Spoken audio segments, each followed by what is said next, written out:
ভেজাল মুক্ত শাকসবজি নিয়ে আসলাম আজকে সাভার থেকে। সাভারে গিয়েছিলাম কাল শুক্রবার, তাই ভাবলাম যে ভেজাল মুক্ত কিছু শাকসবজি নিয়ে যাই। আসলে আমি একা গেলে কখনো আনতে পারি না।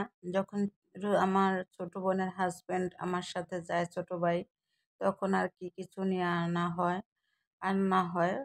এই তো দেখেন একদম ভেজাল মুক্ত, কি সুন্দর মাশাআল্লাহ দিলে কলা, বাংলা কলা, এটার নাম হলো বাংলা কলা। আর এই হলো দেখেন একদম গাছের থেকে সরাসরি পেড়ে পেঁপে দিয়েছে। এটা আমার ভাগ্নি জামার বাসা। ওদের এরকম সবজি আছে বলতে এই সবকিছুই হয় ওদের, কলা, পেঁপে মানে ইত্যাদি ইত্যাদি সবকিছু হয় ওদের সবার নিজের জমিতে। আর এই তো দেখেন শাক। আসলে শাকগুলা কিন্তু এখান থেকে শাক কিনলে কিন্তু লাউ শাকের একটা ঘ্রাণ আছে না, ওটা পায় না। আর এই শাকটা দেখলাম যে কি সুন্দর ঘ্রাণ।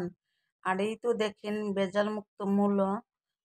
শীতের মূলো কিন্তু বেশ ভালোই লাগে। ও মানে একদম পাতার সাথে দিয়ে দিচ্ছে ব্যাগ ভর্তি করে, সব জিনিস ব্যাগ ভর্তি করে দিয়ে দিচ্ছে। আসসালামু আলাইকুম, সবাই কেমন আছেন? আপনাদের সাথে আছি আমি মামে ঘরোয়া বলক। দূরে এবং কাছে আমরা প্রাণপ্রিয় ভাই ও বোনেরা, আপুরা, বন্ধুরা যে যেখানে আছেন, আশা করি সবাই ভালো আছেন, সুস্থ আছেন এবং নিরাপদে আছেন। আপনাদের ছোট বড় সবার দোয়া এবং ভালোবাসা আলহামদুলিল্লাহ আমিও আমার ফ্যামিলির সবাইকে নিয়ে ভালো আছি।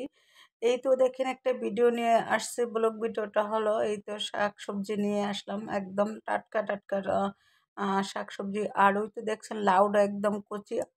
আর এগুলো হলো ধান। বলতে পারেন যে শহরের ভিতরে ধান কি করবেন আপনি, ধানের কি প্রয়োজন আছে? শহরে কি ছাদে ধান গাছ লাগাবেন কিনা? আসলে না, ছাদে ধান গাছ লাগাবো না, এটা আমাদের জমিতে ধান হয় তো। তাই সেখান থেকে বীজ ধান এনেছি গ্রামের বাড়িতে রোপণের জন্য। আর আসলে অনেকে কিন্তু আমি দেখতে আছি টাকার ইনকামের মানে দেখাইতেছে কিভাবে জমা হবে, কয় টাকা খরচ হবে, কি হবে। সবাই খাতা কলম নিয়ে বসে, আসলে আমার কিন্তু সেই খাতা কলম নিয়ে বসি না। কিন্তু আমার বাসায় আমরা মা লোক কম, কিন্তু অনেকটা খরচ হয়ে যায়, অনেক টাকা খরচ হয়ে যায়। যাই হোক, শুক্র আলহামদুলিল্লাহ, আল্লাহর কাছে লাখো শুকরিয়া আদায় করি। সবাই মানে হিসাব করে টাকা জমায়, মানে খরচ করে, আবার খরচের থেকে টাকা জমায় রাখে। দৌড় যা খায়ালিয়া বাঁচলে জামাই, জি বাঁচলে জামাই আর ফুট বাঁচলে কামাই। আমার তো ছেলে নাই যে আগে যে কামাই করে ভরপুর করে বাসায় রাখতে হবে। খায়া নিয়ে, আগে খায়া নিয়ে তারপরে। বৃদ্ধ বসে খাওয়া যায় না, কোনো জিনিসই বৃদ্ধ বসে খাওয়া যায় না। এখন যা খাইতে পারবেন তাই মানে কাজে লাগবে। আর বৃদ্ধ বসে খাইতে লইলে মানে ওই খাবারটা হিসাব করে খাইতে হবে। তাই আর কি। এই তো দেখেন আমার আজকে শাক সবজিগুলো কেমন লাগলো। তা সবাই ভালো থাকবেন, সুস্থ থাকবেন।